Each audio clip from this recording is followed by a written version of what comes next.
Hello, friends. This is Dorie Clark, and I am here with Laura Gassner Otting. We are here talking about Laura's new book, Limitless. And this is part of Newsweek's weekly interview show, Better, where we talk with experts, authors, and other wonderful people about strategies to ensure that your life is the most optimized it can possibly be. We're going to be talking today with Laura about how to become limitless in your life and in your business. Laura, it's so great to have you here. Dorie, it is great to be here, my friend.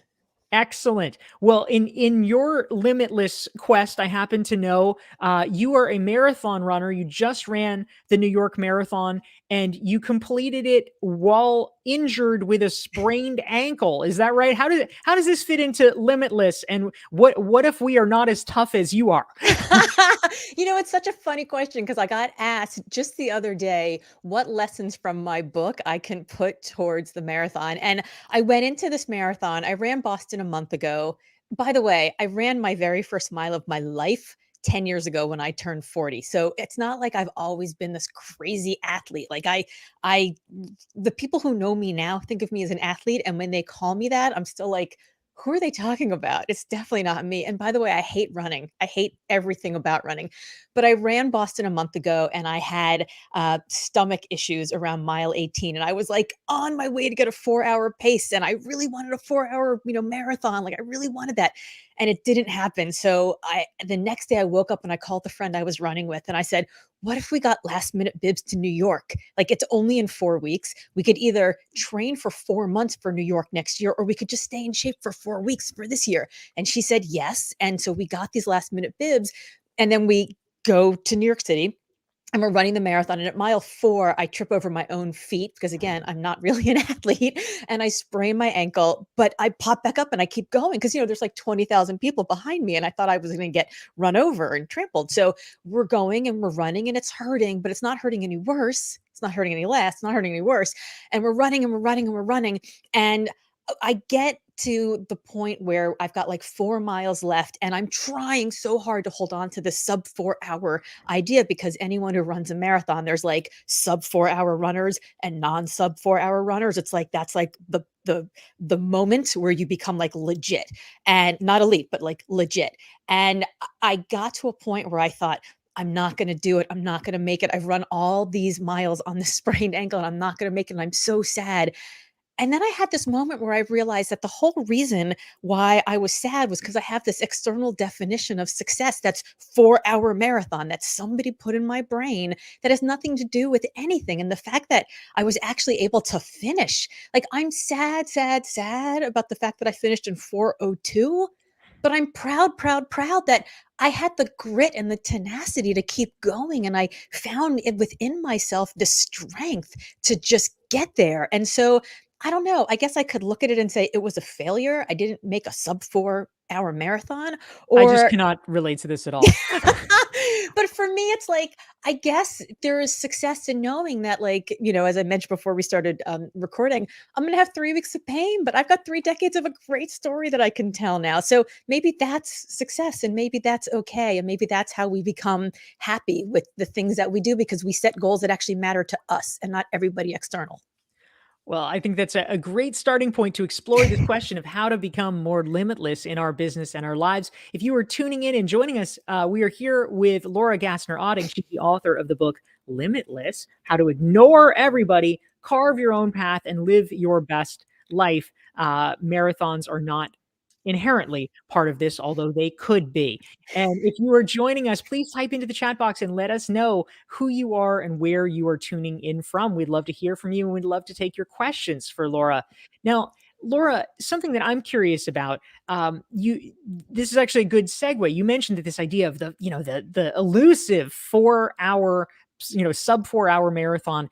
You realized at a certain point that this is an idea kind of planted in your brain by other people. How do other people's expectations tie into this question of what it means to be limitless? The first part of your subtitle is how to ignore everybody. So obviously, part of this limitlessness is just tuning people out. How do we think about this and how do we know what's right for us? Okay, so when many of us are 15, 16, 17 years old, we get handed this checklist by a guidance counselor, by some sort of like career coach, by a high school counselor, somebody who says, this is what makes a good job good. This is what makes a good life good. And it's got things like the mission of the company that you work for, how much the leader inspires you, what are you going to learn in the job, how many skills are you going to pick up, how prestigious it's going to look on your resume, how much money will you make, like all of those things. But what they don't tell us is how to make a good job good for you, how to make a good life good for you. They don't say, take this list and prioritize it in ways that actually matter to you. So we all are spending our time pursuing the big job, the big paycheck, the big promotion, the big title, the corner office, the right house, the right spouse, the right clothes, and exactly the right size. Like all of this nonsense that comes to us from these guidance counselors, from our family, from social media, from television, from whatever it might be. And the kicker, Dorie, is that we get handed this definition at 15, 16, 17 years old when we don't have a frontal lobe, like the actual part of our brain that dictates good, sound, logical decision making. Now, one might argue I probably don't have a frontal lobe since I did run this 22 miles on the sprained ankle, but the part of our brain that dictates good, sound, logical decision making isn't present when we're asked to make the most important decision of our lives. Where are we going to go to school? What are we going to major in? What trade are we going to take up? What kind of career are we going to plan for ourselves? So, is it any wonder that we wake up then at 25, at 35, at 45, at 55, and we're like, is this it?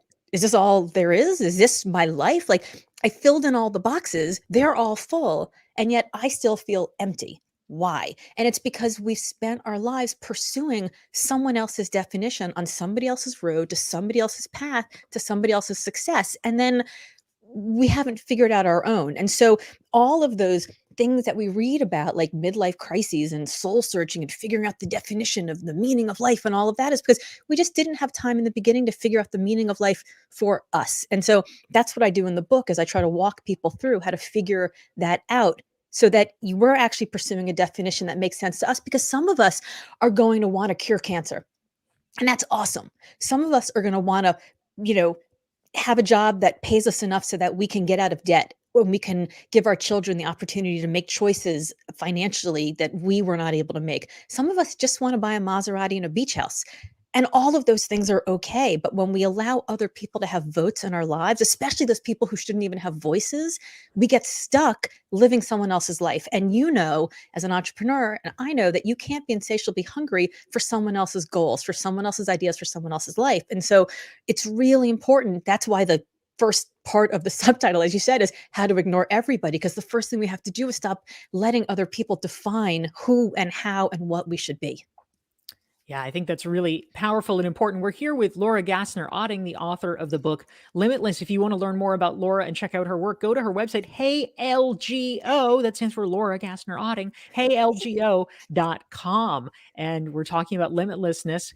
And we also want to say hi to some of our great friends tuning in from around the world. Rebecca is here from Chicago. Rebecca's a new member of our recognized expert community. So hi, Rebecca. We have Vinicius here, Chaminda's here, Lisa's here from New York, Felix is joining us, Alana's here, Melanie is tuning in from Toronto, Michelle is tuning in from St. Louis. We have Ilaria from Italy. This is great. We have a LinkedIn user from Switzerland who's joining us. Lorraine, who's another new Rexer. Congratulations. Ludmilla from Southern California. Tracy's here from London. Armando from Utah. Alana's here from Evergreen, Colorado, and many more friends tuning in. So thank you. Please type your questions for Laura Gassner Otting into the chat box. And we're so pleased to have all of you here. And Laura, a question that I'm curious about. I know this is something that we have talked about. You told me that originally your great book, Limitless, you were intending to write this as a business book. You thought you wrote a business book, but actually you came to discover, oh, wait a minute, it's kind of a business book, but it's also kind of a personal development book. And I'm curious about that journey and how you think about that and what it means for us in terms of writing this book. How can we best use the principles in Limitless, and how has your thinking about the message you're sharing changed over time? It's so funny because I wrote the book, I wrote it and I was like, this is a business book. I've spent 20 years doing executive search, helping people, stewarding them through these massive moments of career change and life disruption. And this is a business book. And then I wrote it, and I hired a publicist, and they sent out press releases. And the first phone call we got was from the Today Show, and the Today Show said, "Wow, Amy Cuddy blurbed the book. That's amazing. We love Amy."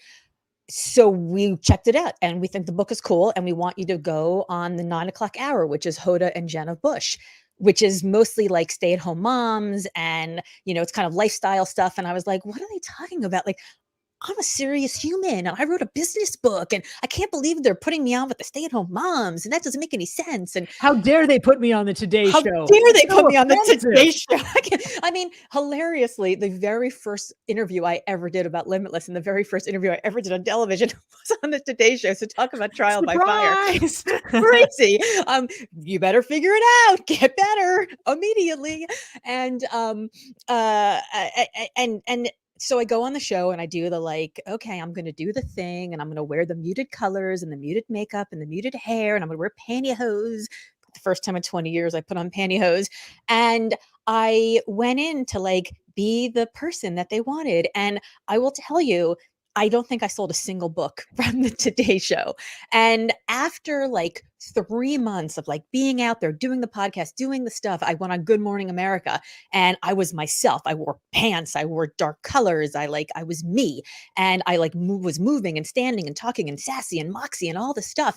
And my book went to 121 of all of Amazon that day. And what I took from that experience was thank you very much to the Today Show was pretty incredible. But also, it turns out that all business books actually are self-help books, right? I was like, oh my God, I'm a self-helper. But it turns out you are helping yourself. You're just helping yourself in your work life, not just your home life. And by the way, your work life and your home life, there's like not work-life balance. You need to have work-life alignment, right? So like they're all self-help books.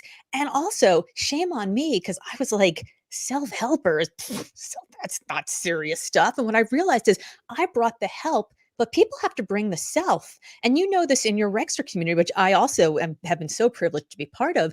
It's hard work, right? Like you show up in the Rexter community, and Dorie, you're bringing genius to that community. You're helping all of us figure out how to get our ideas out there and be recognized experts. But you're showing us the framework. We have to do the work, and the work is hard. Right? The work is hard to do. So even though you bring the help, we have to bring the self. So number one, shame on me for even thinking self-help was ridiculous. It's actually an even bigger category than business. So awesome. And it's the people who are reading it and are putting in the hard yards are doing really tough stuff, and they're making peace with demons that have been around for a long time. So that was one thing. And then the other thing was, maybe it's not self-help or business or whatever. It's just a category of me. This is me. This is my message. This is where I fit.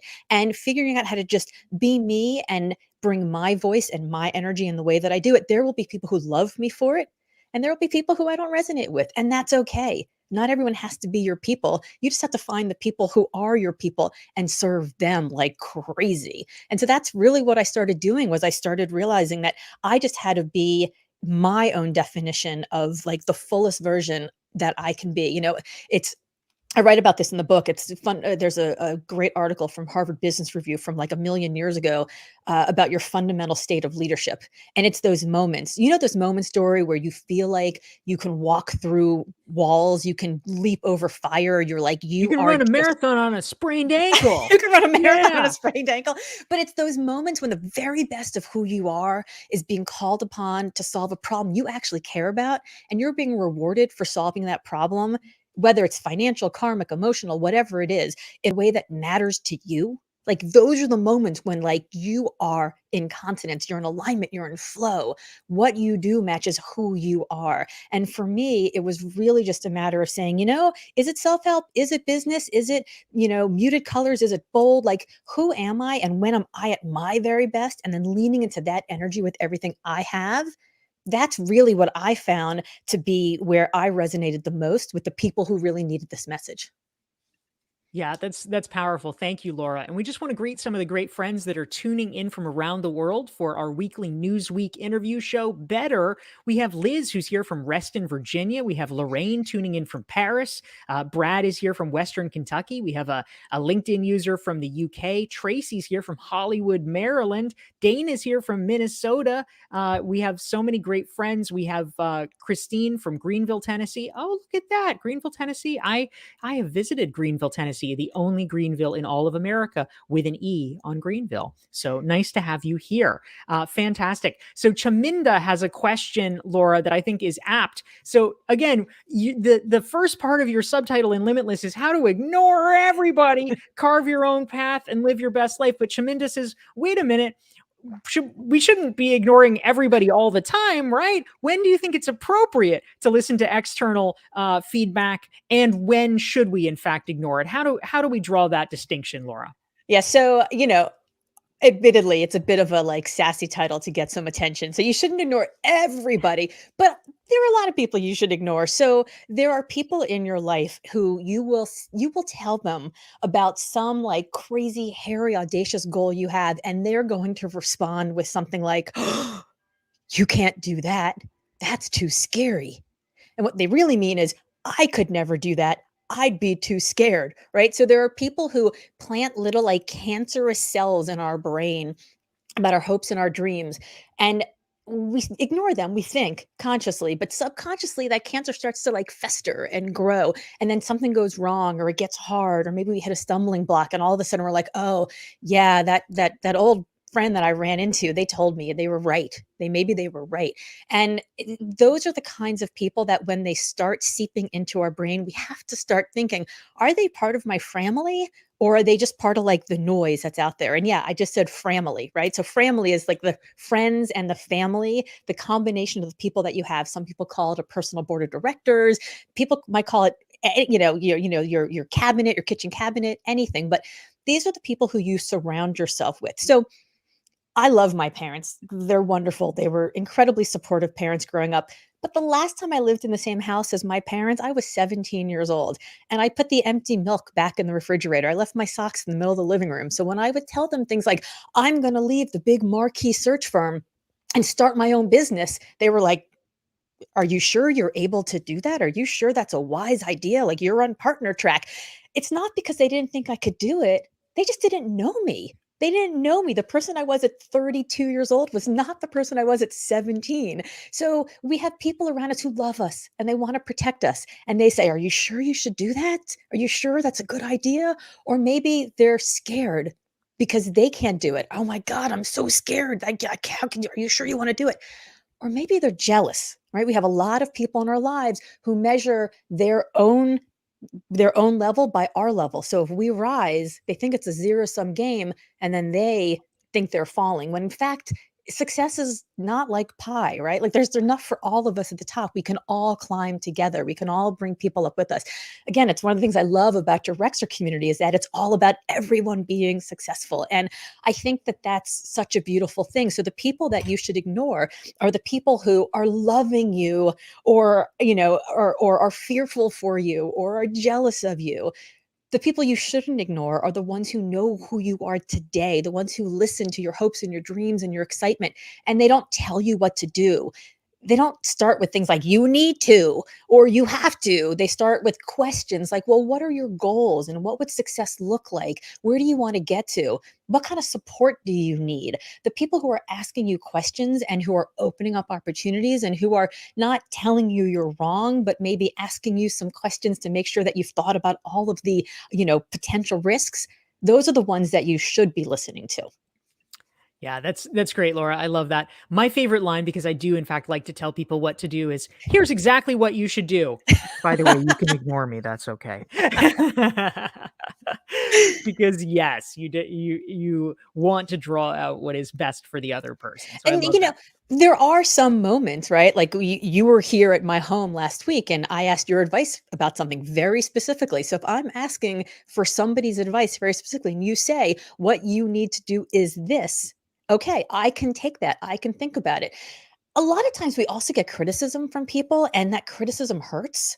And we think, well, the first thing we want to do is be defensive and say, well, no, that's not true. And so a lot of times when I get criticism, I go to school on it. And I think, is it true? Is it not true? Is there a kernel of truth to this? Do I need to learn something from this? And once I have gone to school on it and I've decided if there's something I should learn or not, or if they're right or not, I either A, ignore it because I realize that it's not and it's more about them and their projection than it's about me and my problem. Or I think about it and I bring it in and I remember it the next time. Like if somebody says, "Boy, that thing you posted on social media was a little rough." I think, well, maybe I should think about that the next time I put something out there. Or if I write something that's very vulnerable and people really like it, but I get one person who tells me that it triggered something in them, I'm like, oh, okay, I'm not going to not do it again, but maybe I'll put a trigger warning in front of the next thing I do. So I think that we can think about what's coming in. We just don't have to give it all the same attention. Yeah, great point. We are here with Laura Gassner Otting. Her book is called Limitless. And if you want to learn more about Laura and her work, you can go to the website heylgo.com. And if you want to make sure you never miss one of our weekly Newsweek Better episodes, which takes place at noon Eastern, 9 Pacific, 5 o'clock in London, give or take time changes, but right now it's 5 o'clock p.m. You go to dorieclark.com. You can sign up, get a free self-assessment, and you will be added to my email list. So you will get reminders about great conversations like this. And a question, Laura, came in from Rajin, and she is from Colorado Springs. Hello, and I hope I'm pronouncing your name right. Sorry if I didn't, but we're happy you're here. And she's curious about your executive search experience. She says, how do you energize your job search when you feel like there are roadblocks everywhere? She said that looks like, she might be dealing with some questions about like, oh, are you too experienced? Are you too overqualified? Maybe it's ageism. Maybe you're not tech savvy enough. If someone is watching this and they have been going through a job search for a while, they're getting a little frustrated with some of the roadblocks here. From your experience from the executive search world, Laura, what would you advise someone to do? Oh, such a good question. And Regine, I want to say straight up, ageism is real. And if you're experiencing it, don't let people gaslight you about it because it is definitely out there. And so I I'm not going to say take your age off, take your graduation off your resume and stuff like that, because the truth is the minute you walk into the office or the minute you pop on the Zoom for the interview, they're going to see you and they're going to have a sense that you're not a 22-year-old, right? So like it's real. And I think that there are things that we can do to counteract some of the prejudice that you may be feeling. If people think you're not tech savvy enough, making sure that all of your social media platforms are up to date, that you're active on LinkedIn, so that when somebody goes and looks for you, they see that. I take things like proficient in Microsoft Word off your resume because we're going to assume that anybody who's in the job market today is proficient in Microsoft Word. But I think making sure that your resume doesn't just have some of the stuff you've done, but actually has numbers, breadth, and depth and scoped so that we can see how active you've been in the work that you've done. That's really helpful to see on a resume. But even above and beyond that, I recommend doing a lot of informational interviews. Talk to people who are in the jobs that you think are interesting. And I say that for two reasons or three reasons. Number one, you will get re-energized about those jobs again because you will hear from people and you'll get their energy. So you can kind of like suck some of their energy and enjoy it and be a vampire in that way. But it'll get you re-energized about the job. Number two, it'll give you terminology and knowledge about current stuff that's happening in the market, wherever it is that you're looking for, whatever jobs you're looking for. So that'll make you seem much more hip and active and part of the deal flow right now and relevant. And number three, 90% of the jobs that are out there are never advertised. So you'll go in, you'll have this informational interview. And as you're having the informational interview and asking smart questions, because of course you're going to ask smart questions in the interview, you'll have done your homework, you'll have done your research about the person, about the company, about their current initiatives. They may say, it's interesting that you're interested in that particular thing because we're actually going to do some additional work on there. Maybe I should get your resume, right? And you never know what it's going to lead to. So I think not being passive of, not ignoring the ages of issues, but really hitting them dead on, and just making sure that you're really super active with the kinds of people that you'd want to work with is probably what I'd recommend doing. I think that's great advice, Laura. Thank you. And I also just want to be sure to mention for people who are interested in Laura and her work, there's a free resource that you can get if you go to my4questions.com. Laura, what are these 4 questions and why should people take this assessment? So I wrote Limitless because I spent 20 years in the executive search world where my job was to call the most successful people in the world and recruit them away on behalf of my clients.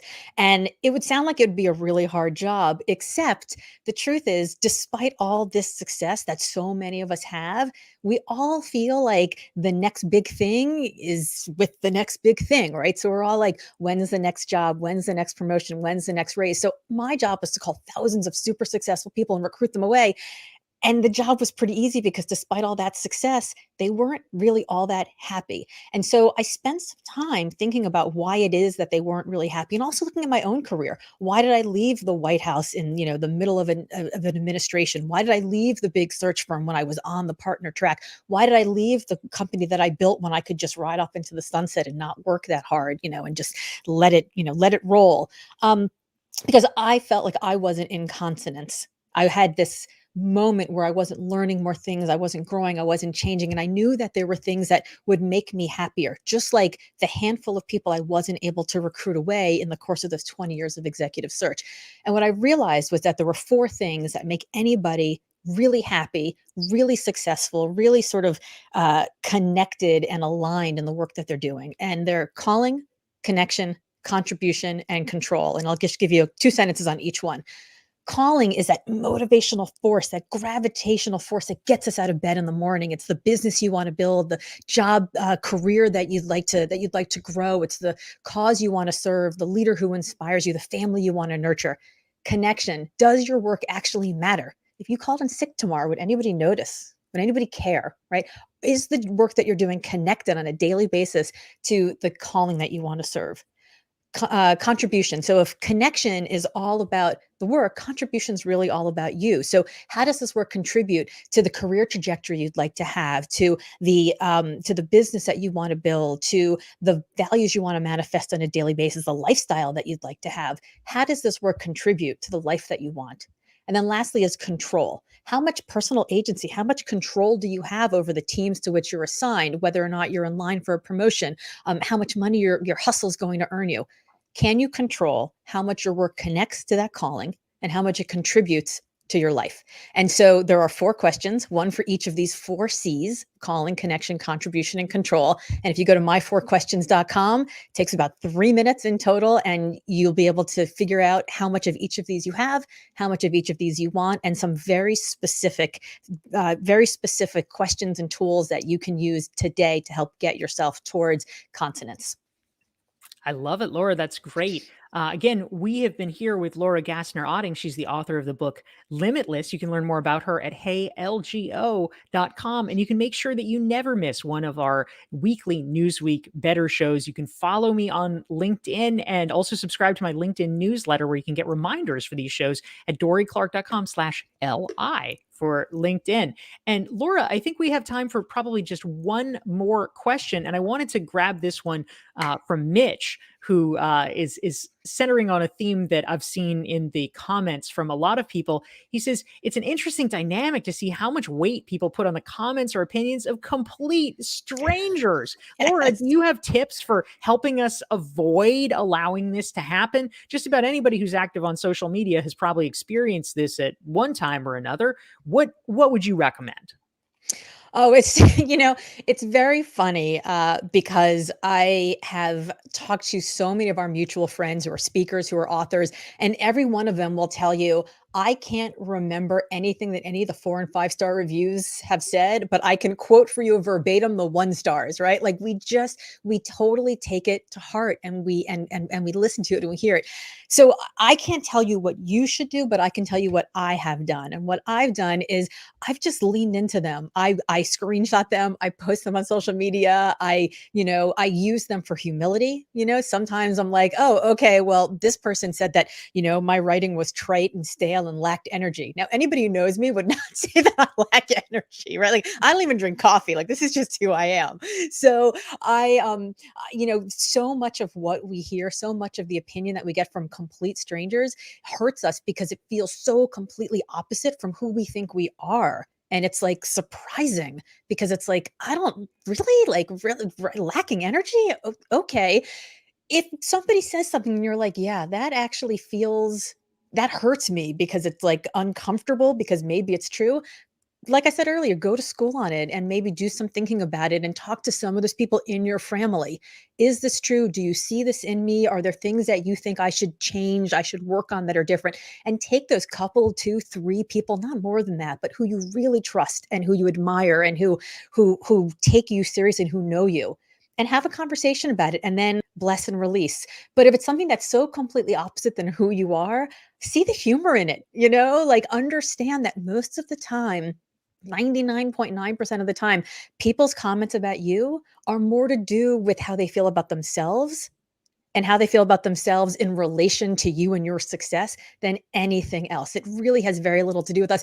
And I will say, my favorite Eleanor Roosevelt quote is, we'd worry much less about what people thought about us if we realized how seldomly they did. The truth is most people drop a line and they keep on trucking. They don't think about it again. And then they take up rent in our, in our heads and or space in our heads rent free. And we have to just give back the same amount of energy that they gave to us, which was this little shot and drive by.